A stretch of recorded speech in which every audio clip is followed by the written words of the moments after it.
So I'm adding a few details in the middle here of these boats. And I just realized that the center of interest is kind of, what would be the center of interest is this, but this will draw the eye in here as well if I put a little bit of color in a few of these little boats here. And what it needs is some darks to define the shadow under the boats, such as that and that one. And I'm going to add some, darks under the dock. As you'll see, that'll kind of make it pop a little bit, and it will look realistic at the same time. Isn't it beautiful how nature does things? How God does things? How He's made the world? Now, right, that looks realistic. You have some reflections, but you also have this dark, which is underneath the boats. And I'm going to add a little white reflection of this boat because it is white. I want to grab some grayed down white because the reflections tend to be darker. And the object. And I'm just eyeballing it to say it's different. It's upside down. And we're going to add some dark here as well. I see a few other mistakes, in the drawing, which I'm going to correct. These little spiky guys are not quite right. And I'm going to fix them.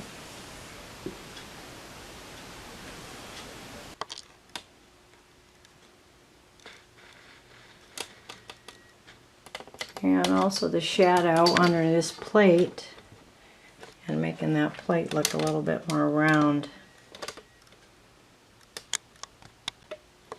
Just working on firming up the details again.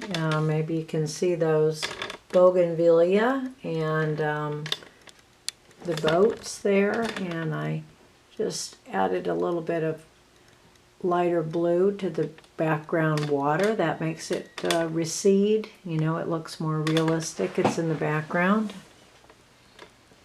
As you can see the difference of the colors, they're brighter in the foreground and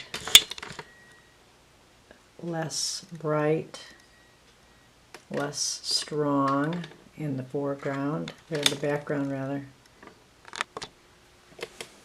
A little bit of an unusual color. That is magenta, which I don't often use. So you don't need that if you're, trying to save money and have a limited palette. But yeah, as you can see, it's going to be color of these bougainvillea, which I'm going to work on. Boy, and I've been putting a lot of time into this painting. And I'm kind of ready to be done with it. So you get to a point where you think, okay, I've got to call it finished, because I have been working on it a while. Okie dokie, this is the Real Artist studio, which is a bit messy, right? But I think I'm done.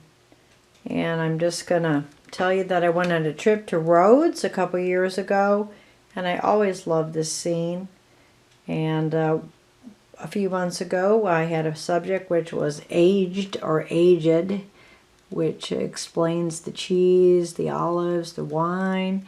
And I thought, I'm going to add this to one of my paintings, one of my photos that I've always wanted to make a painting out of. And as you see, I finished the bougainvillea. You can see a bit of the detail there. Hopefully you can, yeah. And the detail on the wine. So I finished this painting, and I'm quite happy about the way it turned out. I started with a photo which is of Kos, Greece, which is a lovely trip I took a few years ago. Now my challenge with this painting is that I had started it a few months ago, and our subject was aged. As you see, this wine, cheese, olives, and I added it to the photo. That aspect was pretty much done, and I was not finished with the painting. So we have our critique, and the critique was quite strong, and really I felt very discouraged about my painting skills after all these years of painting. And the main criticism was about atmospheric perspective, which means things in the distance need to recede and things in the foreground are more detailed. So I do need some work on that, and my tip is to be humble enough to take criticism, to keep on learning and apply the things that you need to work on in your art.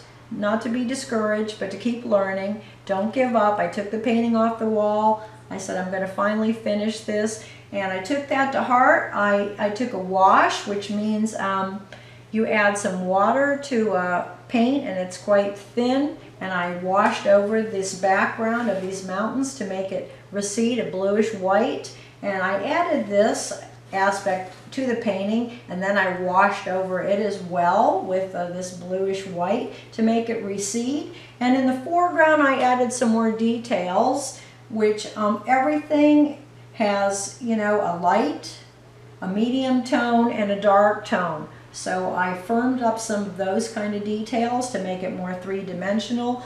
I added some more darks under here and under here on the shadow side of all of these objects, and more of a highlight on the light side, and just firmed up some architectural details, which I needed to get some of these straight. Some of these walls, of course, they're old, and you know, they're kind of, you know, maybe falling down and such, but generally, you know, you need to have your drawing correct as well. And so at the end of the day, I really like the way it turned out, and I'm happy with it. Now, not everybody is going to love your art. Not everybody is going to like it, especially certain places and certain scenes. But some people are just going to absolutely love it. So don't be discouraged, give up, and don't give up.